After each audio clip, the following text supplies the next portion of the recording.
Previously on the Diaries of Grandpa. Perhaps this was my luck, or maybe it was a perfect reason for the biggest lesson of my life.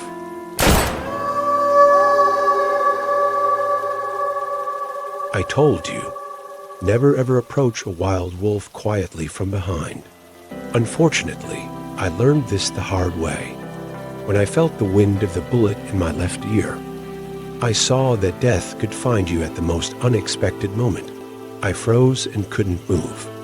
The man froze too, but he recovered faster than I did and took a step toward me. Then he froze again. A short time later, a man entered the shed with a gun. The person who entered with a gun was my father. He immediately turned on the lights. The man and I were still frozen. Then the man dropped his gun and suddenly hugged me. What was this strange smell?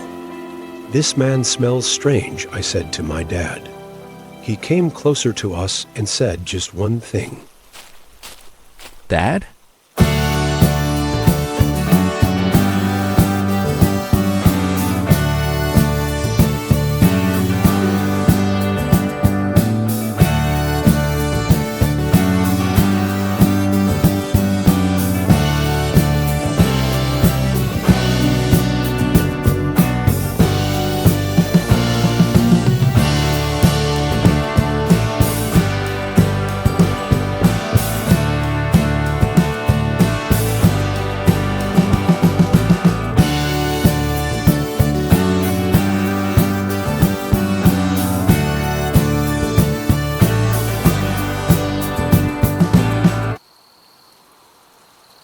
Yes, unfortunately, it was my grandfather who had fired at me. Shocked by the event, I couldn't even recognize my own grandfather. To be fair, he wasn't in a recognizable state. I warned you, don't sneak up on a wild wolf from behind, especially not when it's pitch dark. My grandfather had aimed for the chest, intending to shoot an adult without missing. The sound of me trying to turn on my flashlight made him think it was a gun. Because of my short stature, the bullet whizzed past my ear.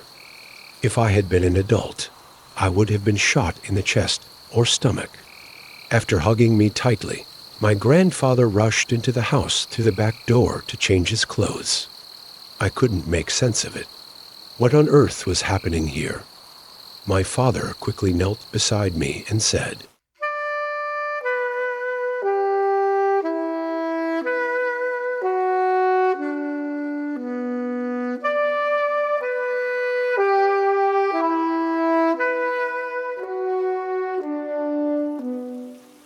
"Listen to me, son. You've grown up now, and I need you to take on some responsibilities. In a moment, we're going inside, and your grandfather will knock on the door a little later. The people in the house will be curious about the gunshot they heard. You're going to tell them it went off while you were playing with Grandpa's gun. Got it? That's what we're going to say. You didn't see Grandpa. Do you understand me? I trust you. When you go inside, hug your mom and say, 'I'm sorry, Mommy,' then kiss her. When your grandfather comes in, apologize to him too. Tell him you didn't know the gun was loaded, that you were curious and pulled the trigger. Grandpa won't be mad at you. Got it? I'll explain why later."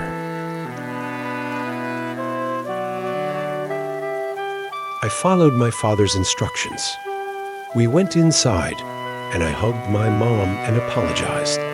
Then I kissed her.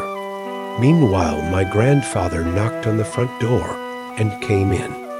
Just like my dad said, I apologized to my grandfather and explained that I didn't know the gun was loaded, that I was just curious. My grandfather, as if he hadn't just shot at me, hugged me and, "It's okay, kiddo, as long as you're safe," said. Then we continued the birthday party as if nothing had happened. But by then, it was too late for everything. What was my family hiding from me? Why did we have to put on a show for others? The strangest part of it all was that even in the days following the party, we carried on as if nothing had happened. Throughout the party, I kept watching my grandfather. He played with my sister, chatted with the guests, and even fed me cake. He acted so convincingly that I began to doubt myself, even as I looked at my own reflection in the mirror. Was it all just a dream? But unfortunately, it was all real.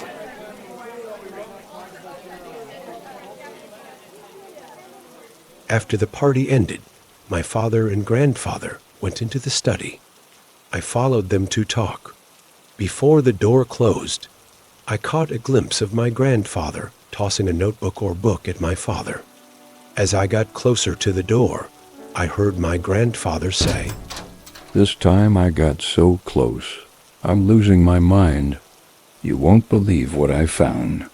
If they didn't have to hide it from people, I'd go outside right now and tell the whole city what I saw, because they deserve to know that." In the midst of all this strangeness, what was this about? My grandfather was my hero, but he was just a cop. If he was talking about a murder, who didn't want it known? If it was a robbery, who had robbed what? What had he found, and why did he think everyone deserved to know? And why did he smell so strange? I know the smell of blood. When we went hunting, the wild boar my father shot smelled like this. That's how I recognize it. But this smell, it was both like blood and like rotten eggs, or rather an intense sulfur smell. My grandfather had either been killing sewer rats or had just returned from hell. There was no other explanation for that awful smell.